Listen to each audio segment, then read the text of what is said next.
باللہ من الشیطان الرجیم بسم اللہ الرحمن الرحیم۔ معزز ناظرین السلام علیکم ورحمۃ اللہ وبرکاتہ۔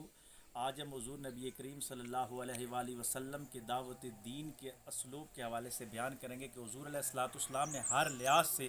لوگوں تک دین پہنچانے کی کوشش کی۔ آقا علیہ الصلوۃ والسلام نے اپنی زبان کے ساتھ، اپنے گفتار کے ساتھ، اپنے کردار کے ساتھ، ہر افعال کے ساتھ یہ کوشش کی ہے کہ لوگ دین اسلام میں داخل ہو جائیں، توحید و رسالت کا اقرار کر لیں اور ہمیشہ کے لیے جنتی بن جائیں۔ تو مدینہ شریف میں ایک پہلوان تھا جو اپنی پہلوانی کے جوہر دکھاتا تھا اور بڑا اعلیٰ پہلوان تھا اور عرب کی دنیا میں وہ بڑا مشہور مانا جاتا تھا۔ اس نے حضور علیہ الصلوۃ والسلام کو چیلنج کر دیا۔ حضور علیہ الصلوۃ والسلام نے اس کو جب حق کی دعوت دی تو اس نے کہا کہ اے محمد علیہ الصلوۃ والسلام، آپ اکھاڑے میں اتریے، آپ میرے ساتھ کشتی کیجئے، اگر کشتی کرتے ہوئے آپ مجھ سے جیت جاتے ہیں تو میں مان جاؤں گا کہ آپ اللہ کے سچے نبی ہیں اور میں کلمہ پڑھ کے مسلمان ہو جاؤں گا، میں قربان جاؤں اپنے آقا و مولا صلی اللہ علیہ وآلہ وسلم۔ آپ اس دین متین کی خاطر اور اس نیت کے ساتھ کہ ایک آدمی دائرہ اسلام میں داخل ہو جائے، تو حضور علیہ الصلوۃ والسلام نے اس کا چیلنج قبول فرمایا اور آقا علیہ الصلوۃ والسلام نے لنگوٹ مبارک کس لیا اور اکھاڑے میں اتر آئے۔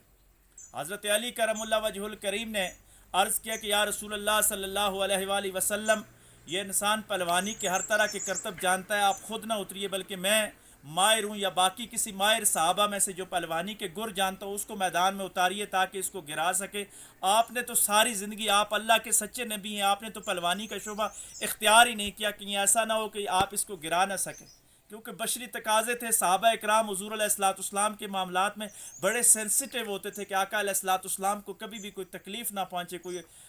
ایسی بات نہ ہو جائے جس سے حضور علیہ الصلوۃ والسلام کا دل مبارک دکھ جائے۔ تو حضور علیہ الصلوۃ والسلام نے تبسم فرمایا اور حضرت علی کو فرمایا کہ علی، اس نے چیلنج میں محمد کو کیا ہے صلی اللہ علیہ وآلہ وسلم، لہٰذا میں خود اس کے مقابلے میں میدان میں اتروں گا اور میں اس کے ساتھ اکھاڑے میں آ کے کشتی کروں گا اور اس کو گراؤں گا اور یہ دین اسلام میں داخل ہو جائے گا۔ وہ پہلوان آیا،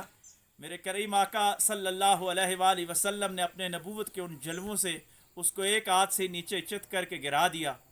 تو وہ اٹھا، جلدی سے اٹھا اور اس نے کہا محمد صلی اللہ علیہ وسلم آپ نے جلدی کی ہے تو مجھے ایک دفعہ موقع پھر دیجئے۔ تو حضور علیہ الصلوۃ والسلام نے پھر موقع دیا کہ میں پھر حاضر ہوں۔ پھر اس نے کوشش کی، حضور علیہ الصلوۃ والسلام نے پھر اس کو نیچے گرا دیا۔ جب تیسری دفعہ اس نے کہا کہ ایک چانس مجھے پھر دیا جائے تو حضور علیہ الصلوۃ والسلام نے تبسم فرما کے فرمایا کہ ایک دفعہ پھر آپ کوشش کر لو۔ تو حدیث کے مفہوم میں یہ بات آتی ہے کہ آقا علیہ الصلوۃ والسلام نے تیسری دفعہ بھی اس کو گرا دیا۔ تیسری دفعہ جب گر گیا تو وہ قدموں میں گر گیا اور اس نے کہا لا الہ الا اللہ محمد رسول اللہ، میں گواہی دیتا ہوں کہ اللہ ایک ہے اور آپ محمد صلی اللہ علیہ وسلم اس کے آخری رسول ہیں، کیونکہ میں پہلوانی میں بڑا ماہر تھا لیکن میں نے آج دیکھا ہے کہ آپ کے نبوت کے جلوے کہ آپ نے کبھی بھی بظاہر پہلوانی نہیں کی، لیکن جب آپ میدان میں آئے تو مجھے سمجھ ہی نہیں آئی کہ کس طرح آپ نے مجھے گرا دیا۔ حقیقت میں آقا علیہ الصلوۃ والسلام لوگوں کو گرانے کے لیے نہیں آئے تھے بلکہ وہ اٹھانے کے لیے آئے تھے۔ آپ نے اس پہلوان کو گرایا نہیں بلکہ اس کو اتنا اٹھا دیا کہ وہ رشک کمر بن گیا، وہ صحابہ کی جماعت میں شامل ہو گیا اور وہ مسلمان ہو گیا۔ معزز ناظرین، حضور علیہ الصلوۃ والسلام کی اس تبلیغ کا ایک اثر ہمیں یہ معلوم ہوتا ہے کہ آقا علیہ الصلوۃ والسلام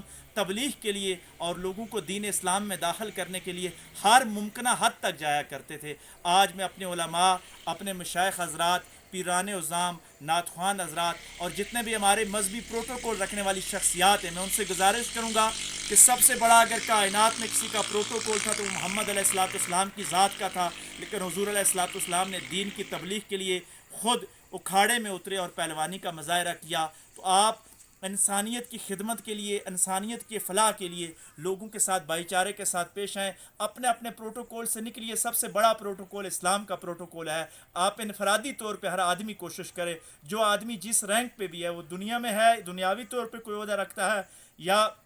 مذہبی طور پہ کوئی عہدہ رکھتا ہے، وہ ہر آدمی یہ کوشش کرے کہ میری وجہ سے ایک آدمی اسلام کی طرف آ جائے۔ جو مسلمان ہے وہ پکا مسلمان بن جائے، وہ مومن بن جائے، اور اگر کوئی غیر مسلم ہے تو وہ میرے گفتار سے، میرے کردار سے، میرے افعال سے وہ مسلمان بن جائے۔ تو اس طرح حضور علیہ الصلوۃ والسلام کی اس دعوت والی سیرت پہ عمل کر کے دنیا کو امن کا گہوارہ بنا سکتے ہیں۔ اللہ تبارک و تعالی ہمیں خیر کے اعمال کرنے اور شر سے ہر حال میں بچنے کی توفیق عطا فرمائے۔ وآخر دعوانا ان الحمد للہ رب العالمین۔